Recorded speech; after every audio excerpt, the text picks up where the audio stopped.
일단 이거를 먼저 제가 다른 걸로 한번 받아볼게요. 대파, 버섯, 계란 딱 이렇게 자, 다시 한번 다른 걸로 한번 받아볼게요. 저 파일이 좀 문제가 있는 건지 커맨드 V 해보겠습니다.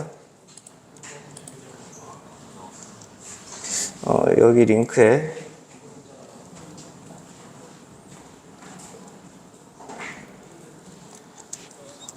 이 링크의 영상의 특징과 기존 영상과의 차이를, 기존 음식 콘텐츠와의 차이를 좀 알려줘.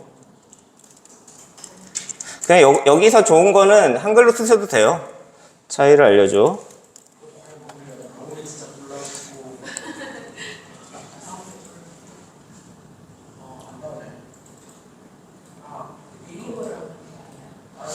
이렇게 안 나오게 되면은 제가 다시 이 방법 중에서 이거를 이렇게 하지 마시고 컨트롤 C에서 컨트롤 V, 커맨드 C에서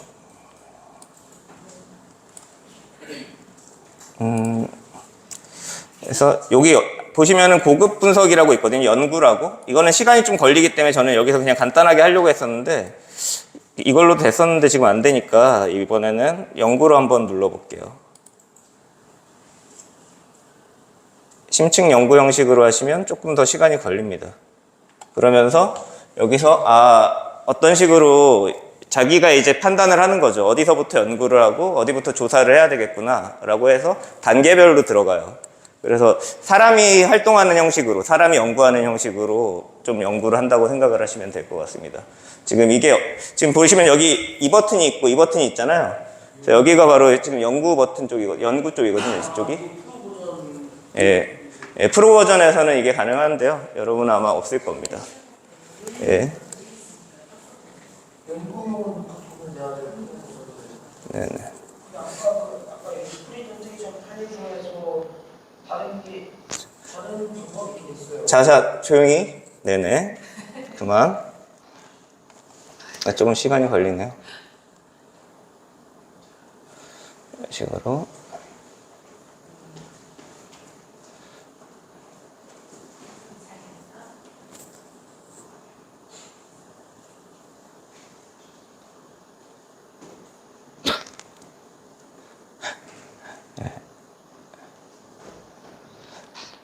이거 너무 오래 걸리는데? 제가 원래 심플하게도 작업이 됐던 거라서 제가 보여드리려고 했던 건데 조금 이게 걸리네요. 요거만 보고서 그냥 바로 딴 걸로 넘어갈게요. 근데 기존에 일단 어쨌든 제가 얘기하고 싶은 거는 콘텐츠를 분석하실 때도 효과적으로 활용하실 수 있다는 거고요.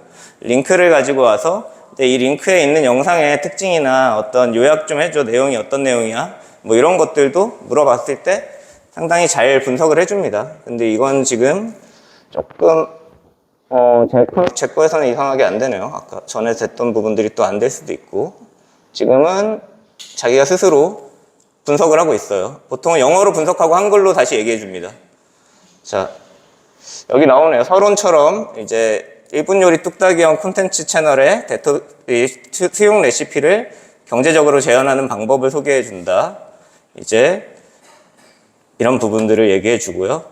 그 다음에 영상의 구조적인 특징과 재료 준비, 양념 구성, 좋은 조리, 소스 제조. 그래서 이제 교육적인 숏폼 트렌드를 반영하고 있고, 시각적으로는 이렇게 초고속 컷 편집, 한 장면당 한 1초에 3초 정도의 빠른 전환으로 2시간의 조리 과정을 압축하고 있으며, 텍스트를 강조한다. 중력불로 2시간 삶기, 굵은 폰트와 애니메이션을 강조하고 있다.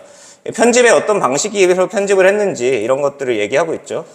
차돌박이 썰기 각도와 접시 배치를 3초 내에 슬로우 모션으로 연출했다. 이제 그리고 특히 세로 화면 비율에 맞춰서 모바일 화면에서 재료의 질감과 조리 변화를 설명한다. 그리고 지금 차별점도 얘기해 줍니다. 음식 제작 쇼츠와의 차별점. 전통적인 음식 쇼츠는 이렇게 간단하게 레시피 전달하고 핵심 단계를 요약하는데 이번에는 조리 이제 설명도 하고 이렇게 한다는데 저는 이건 잘 모르겠어요. 이렇게 과학적 접근법이라고 하는데 이거는 좀 약간 지금 연구 형식으로 했기 때문에 약간 연구 논문처럼 이렇게 나오는데 원래 이렇게까지 데이터가 나오면은 또 이건 좀 안 맞는 것 같기도 하거든요. 어떤 부분에서는. 근데 여기서 이렇게 보시면 영상 말미에 평양냉면 레시피를 언급하면서 구독을 유도한다. 그리고 조리 과정에서 물 끓는 소리, 고기 썰리는 소리를 ASMR 수준으로 강조한다. 예. 이게 바로 이걸 통해 가지고 이제 수익 창출 구조나 어떤 식으로 수익 창출하고 전략도 세우고 있고 이런 것들까지 다 막 보고수가 있는 거죠. 우리가 이렇게 안 넣어도 이렇게 알아서 수익 창출 뭐 이런 게 다 나와요?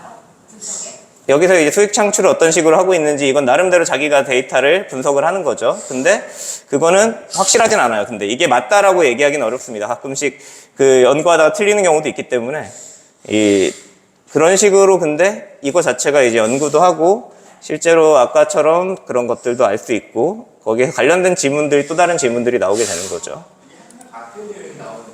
아니 조금씩 달라져요. 하다 보면은 AI의 특징들을 보면은 AI한테 물어보면은 같은 결과가 계속 나오진 않습니다. 할 때마다 조금씩 달라지게 돼요. 그래서 이게 정답이라고 얘기하기보다는 어떤 그 조사를 해가지고 뭔가 결론을 낸다라고 생각을 하시고 그리고 그게 아이디어로서 나한테 도움이 된다고 생각을 하시고서 접근을 하셔야지 믿으시면 안 돼요. 사실은 정확하게 믿으시면 안 됩니다.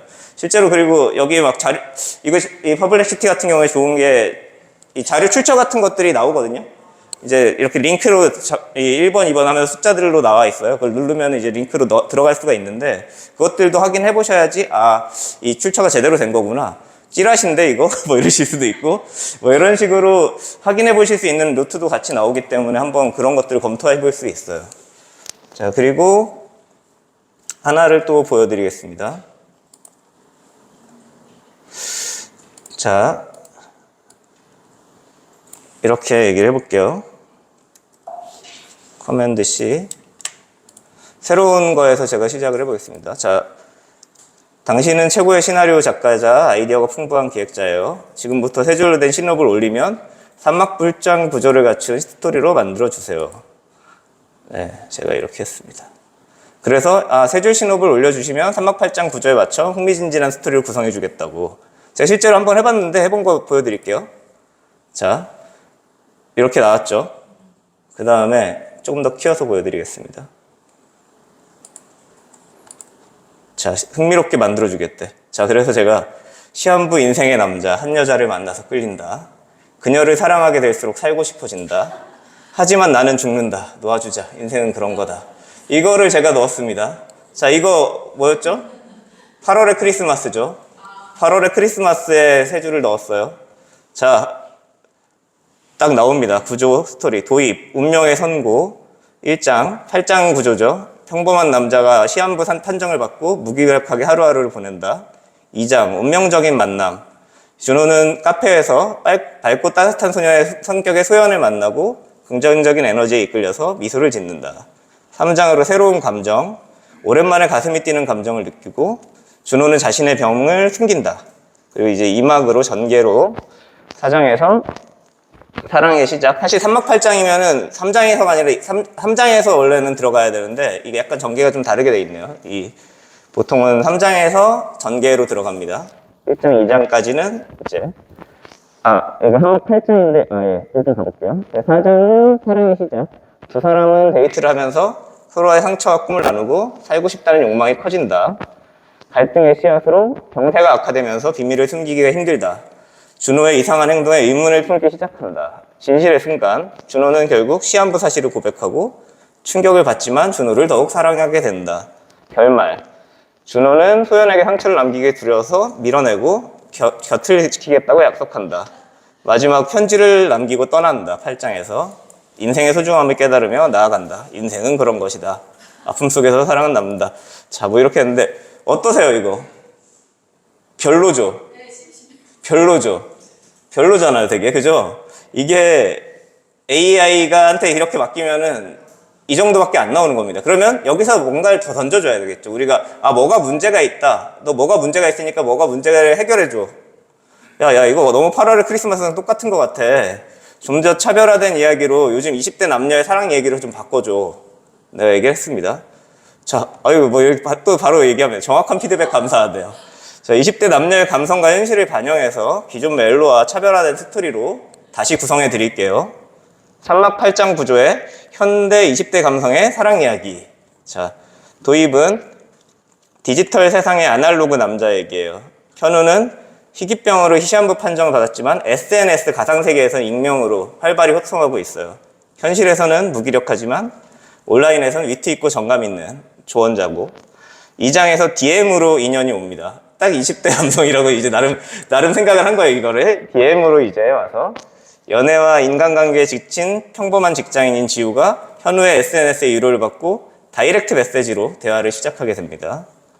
3장에서 가상과 현실의 경계에 두 사람은 서로의 고민을 털어놓으며 점점 가까워지고 현우는 자신의 병을 밝힐 용기가 없습니다. 그리고 전개로 오프라인 첫 만남, 오프라인에서 만났지만 서로에게 호감을 느끼고 현실의 벽으로 살고 싶다는 욕망은 커지지만 역시나 상황이 어렵죠. 그리고 그러다가 결국은 SNS를 통해서 현우의 병이 드러나는 바람에 지우는 자신이 속았다고 느껴요. 서로를 오해한 채 멀어집니다. 자, 그리고 마지막에 이 현우는 마지막으로 진심을 전하기 위해서 자신이 왜 숨길 수밖에 없었는지를 고백하고 지우 역시 자신의 두려움과 상처를 털어놓으면서 진정한 이해와 용서를 나누고 현우는 조용히 세상을 떠나고 SNS에서 현우의 추억을 바탕으로 지우가 누군가에게 따뜻한 위로를 건넨다. 이건 어떤가요?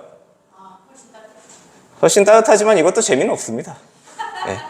이것도 재미없죠. 근데 차별화 포인트라고 하면서 20대와의 현실적인 만남과 소통, 익명성과 진정성, 성장과 치유, 이런 것들을 가지고 있습니다. 나쁘진 않은데 나는 7장이 너무 뻔한 것 같아. 이 마지막까지 좀 극한으로 대립하는 느낌 좀 주고 사람들이 눈물을 흘릴 만큼 감동적일 수 있도록 7장을 확장해줘 라고 저는 얘기했어요. 왜냐면 7장이 절정 부분이거든요. 마지막 어떤 하이라이트 부분인데. 근데 사실 지금 3막 8장도 잘못됐어요. 1, 2장 다음에 3, 4, 5, 6장이고, 그 다음 7, 8장이 3막 8장 구조인데, 지금 이거는 지금, 이것도 잘못됐다고 지적을 하면 분명히 개선을 해줄 겁니다. 근데 일단은 이런 식으로 얘기를 했어요. 나쁘지 않은데 너무 뻔하다. 자, 7장만 제가 한번 바꿔볼게요. 극한의 대립과 감동을 담겠습니다. 이러죠? 자, 극한의 대립, 그리고 진실의 밤. 예. SNS를 통해 공개되고 나서 지우는 큰 배신감을 느낍니다. 현우에게 왜 나만 빼고 모두가 당신의 진짜 모습을 알았던 거냐. 너에게만큼은 평범한 남자로 남고 싶었다. 현우는. 지우는 그건 네 이기심이다. 며칠 후에 이제 현우가 너를 사랑하는 내 시간 맞춰 거실이 된 것 같다. 이렇게 얘기하고 현우는 이제 자신의 병에 대해서 얘기를 하고 처음에는 그의 고백을 받아들이지 못하지만 현우가 남기는 마지막 SNS 글을 보고 그게 나는 누군가의 기억 속에 오래오래 살아가고 싶었고 그게 사랑이라면 내 남은 시간은 충분했다 라는 말을 듣고 오열한다. 현우가 입원한 병원으로 달려가서 너와 함께한 모든 순간을 사랑했어 하면서 안아준다. 그러면서 이 이마에 입을 맞추며 널 절대 잊지 않을게. 내가 내 삶에 남긴 흔적은 영원하니까 라고 속삭인다. 자, 대사까지 써주죠. 지금 그런데 대사들 중에서 쓸만한 대사들이 한두 개씩 나와요. 꽤 괜찮은 대사들이 나옵니다. 근데 정말 중요한 거는 여러분이 대사를 쓴다라는 거는 그 상황과 어떤 것들이랑 맞물렸을 때 굉장히 큰 임팩트가 있는 거기 때문에 좋은 대사라는 거는 큰 임팩트를 그 상황이랑 맞물려가지고 적절하게 보여줘야 좋은 대사지 여기서 이렇게 대사 멋있는 것 같은데 했다고 해서 실제로 시나리오상에서 구현을 했을 때 멋진 대사가 되지 못하는 경우도 많아요. 여러분이 지금 생각하시는 부분들이 근데 아이디어는 될 수 있죠. 그죠? 이런 대사 나 나중에 써먹고 싶은데 그 적절한 요소로 써먹어야지 나중에. 그래서 가지고 가셔가지고 저장해 놓으실 수도 있겠죠. 예. 자, 그래서 제가 얘기했습니다. 야, 반전이 없잖아. 반전을 만들어줘야지. 7장, 8장 가는 과정에서 반전을 통해서 주제를 좀 강화해 봐봐. 라고 얘기했어요. 그랬더니 이제 자기가 주제를 더 강렬하게 전달해 보겠다고. 진실의 밤, 그리고 충격적 반전 하면서 또 뭔가 짜보는 거예요. 계속 자기가. 얘기하면은 막 얘기한 대로 아주 고지고대로 해봅니다. 그죠? 이제 현우의 병이 SNS에 공개된 후에 지우는 배신감과 분노로 현우를 거부한다. 마지막 힘을 내서 지우를 찾아가지만 너를 사랑한 내 시간도 거짓이었냐며 냉정하게 지우는 등을 돌리고 그러다 이제 지우가 현우가 아까 남겼던 SNS 마지막 글을 읽고서 오열하면서 병원으로 달려갔어요. 근데 병실에 현우가 없어. 현우가 남긴 편지랑 휴대폰만 덩그러니 놓여있고 편지에는 내가 내 곁에 있었던 시간 덕분에 나는 두려움을 이겨낼 수 있었어 하면서 이제는 내가 너를 놓아줄 차례야 라면서 자긴 떠난다고. 그래서 지우는 이제 현우가 이미 세상을 떠난 줄 알고 절망하는데 병원에서 현우가 사라졌다는 소식을 듣고 현우를 찾아서 떠나는 거죠, 지우가. 자신을 마지막에 한 번이라도 만나기 위해서. 현우는 죽음을, 이제 첫 번째 반전이라는 거, 이게. 죽음을 맞이한 게 아니라 이미 사라진 거다, 어딘가로 사라졌다. 그래서 지우는 현우를 찾아다니다가 SNS 사진 속 장소들을 찾으면서 두 사람이 함께 했던 추억을 되새기고, 그래서 마지막에 현우가 가장 좋아했던 바닷가에서 현우가 남긴 메시지와 함께 영상을 발견하게 됩니다. 현우가 마지막으로 지우한테 마지막까지 유쾌하게 자신의 마음을 전하고, 지우는 그제야 현우가 자신의 곁을 떠난 진짜 이유를 깨닫고, 현우는 지우가 자신의 사랑한 기억에 머물지 않고 스스로의 삶을 살아가길 바랬던 거예요. 그래서 두 번째 반전이 이게 지우의 곁을 떠나면서 자신에 대한 죄책감과 슬픔에 머물지 않게 마지막까지 배려한 것이었다. 이걸 통해서 진짜 이 지우와 현우의 현우가 정말로 지우를 사랑했다라는 걸 한번 주제를 강화해 주려고 했다라는 거겠죠, 결국은. 사랑의 진짜 의미, 주제의 강화. 제가 얘기한 대로 그대로 한 거예요, 말하자면. 자기 뜻대로, 제가 얘기를 했으니까 그런 느낌으로 해보고 싶다 해서 해보는 거죠. 이별은 슬프지만, 이렇게 진짜 사랑은 상대방의 성장과 행복을 바라는 것이며, 이 죽음 자체보다도 행복을 위해 스스로를 지어내는 선택이었다. 뭐 이런 식으로 이제, 나름대로 자기가 이제 구성을 해보는 거죠. 자, 점점 좋아지죠. 제가 어떤 방향을 설정해서 얘기를 해줄 때마다 점점 좋아집니다. 그죠? 이런 부분들이 여러분이 작업을 하시면서 관리를 해주시면 분명히 좋아지는 부분들이고요. 그리고 제가 그래서, 그러면 그 장면 좀 마음에 드는 것 같으니까 현우가 남긴 메시지와 영상을 발견하는 씬을, 아까 그 메시지랑 영상 바닷가에서 발견하는 씬 한번 시나리오충을 구상해가지고 써줘봐. 라고 또 주문을 해보는 거죠. 그러면, 이제 시나리오처럼, 자, 이런 바닷가 해질 무렵이라는 공간이고, 지문이 들어가죠. 잔잔한 파도 소리. 지우가 이렇게 도착을 하고, 지우의 눈은 붉게 부어 있다. 지우가 주변을 둘러본거리다가 파란색 USB 발견. 지우가 쪽지를 집어드는데, 이제 이 바다를 너와 함께 보고 싶었어. 이런 쪽지가 있었어요. USB를 쥐고 눈물을 삼키고, 바다인데 이렇게 돌무더기에 어찌됐든 파란색 USB랑 쪽지랑 용케 있었네요. 또 안 떠내려가고. 예. 아무튼, 그래서 노트북으로 이제 씬을 또 다른 씬으로 구성했네요. 근처 작은 카페에서 꽂고 영상 파일 하나가 뜹니다. 영상 속에 이제 이런 얘기들, 현우가 이제 바닷가에서 얘기하는 내용이 있어요. 이제 이 영상을 보고 있다면 뭐 이러면서. 그리고 처음엔 내가 궁금해서 근데 이제 너가 하루의 이유가 됐어. 이런 식으로 카메라를 흔들고 이제 이렇게 할 거야 하면서 미소 짓고 고마웠어 하면서 영상이 끝난다. 그리고 울음을 참지 못한다. 쪽지를 가슴에 안고 위로가 되어볼게 나도 누군가에. 그러면서 멀어진다.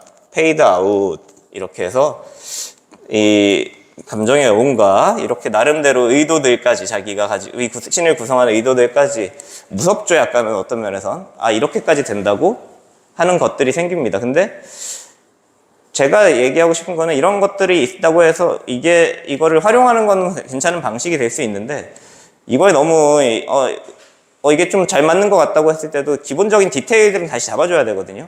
여러분들이 여기 있는 대사들이나 이런 것들이 훌륭하게 느껴지는 부분이 있으면 잘 활용하시고, 아니다 싶은 것들 수정하시고, 거기에다가 또 다른 설정들을 집어넣고 더 추가를 하시면서 구체화를 해가는 거죠. 그랬을 때 같이 협업을 한다고 생각을 하셔야 돼요. 이 파트너다, 나의 작업 글쓰기 파트너 같은 개념으로 같이 가실 수는 있습니다. 근데 기본적인 능력이 되게 중요하죠. 내가 대사를 잘 쓰는 능력, 대사에 대해서 감을 가지고 있는 거, 어떤 식으로 퀄리티 있게 어떤 구성에 대해서, 구조에 대해서 어떻게 하면 완성도 있는 이야기를 만들 수 있는지, 이런 것들에 대한 그게 있어야지 그 안에서 계속해서 뭔가 발전을 시킬 수 있겠죠. 그런 부분들을 여러분이 우리 수업 과정에서 배우시고 또 적고 더 발전시켜 나가셔야 될 것 같습니다. 네. 어떻게 약간 해보니까 이거 어떻게 써먹으면 좋겠는데 라는 느낌들도 들죠. 일정 부분들. 네. 그리고 자, 뭐 이런 것들도 했어요. 자, 다음 내용을 구글 이미지 FX에 맞는 영문 프롬프트로 다시 만들어줘. 이 캐릭터는 한국 여자고 케이팝 스타인데 로마에서 운명 같은 남자를 만나서 사랑에 빠져서 파파라치를 피해서 도망치는 모습을 그릴 거야. 실사 느낌으로. 이러면은 이제 그걸 영문으로 다시 바꿔주겠죠. 영문으로 이렇게 영문 버전으로 다시 바꿔서 저한테 전달을 해줄 겁니다. 그럼 이걸 제가 저장을 해가지고 구글 이미지 FX나 아니면은 미드전이나 이런 데다가 넣어보는 거죠. 그래서 제가 그냥 한글로도 돼요. 제가 지금 앞 보여드릴 이미지 FX나 이런 거에서는 한글로 써도 어느 정도 인식을 합니다. 근데 내가 원하는 대로 인식이 안 된다. 그러면 다시 AI한테 물어볼 수도 있는 거죠. 그리고 아니면은 진짜 번역 툴 이용해도 되고요. 그런 방식으로 활용을 할 수 있다. 그래서 한번 좀 고민해 보시고 활용하시면 되게 좋을 것 같아요. 지금 일단 하나만 더 보여드릴게요. 지금 마지막으로 여기서 제가 보시면 지원 사업에 대한 것도 할 수 있다고 했잖아요. 이런 거 한다고 했을 때 어떤 식으로 했는지 할 수 있는지 한번 해봤거든요. 자, AI 콘텐츠 제작 지원에 맞는 영상을 기획을 해야 돼. 첨부문서 첨부해서 선정될 만한 내용으로 몇 가지 뽑아줘. 했을 때 첨부 파일을 보냈겠죠. 어떤 기획안에 대해서. 이런 기획안이나 아니면 그쪽에서 왔던 양식이나 이런 걸 보고 제가 보내놓고 거기에 맞는 기획 아이디어들이 몇 가지가 나오게 됩니다. 이런 AI 기술을 활용하는 이런 건데 여기에 맞는 거는 이런 요소가 강조돼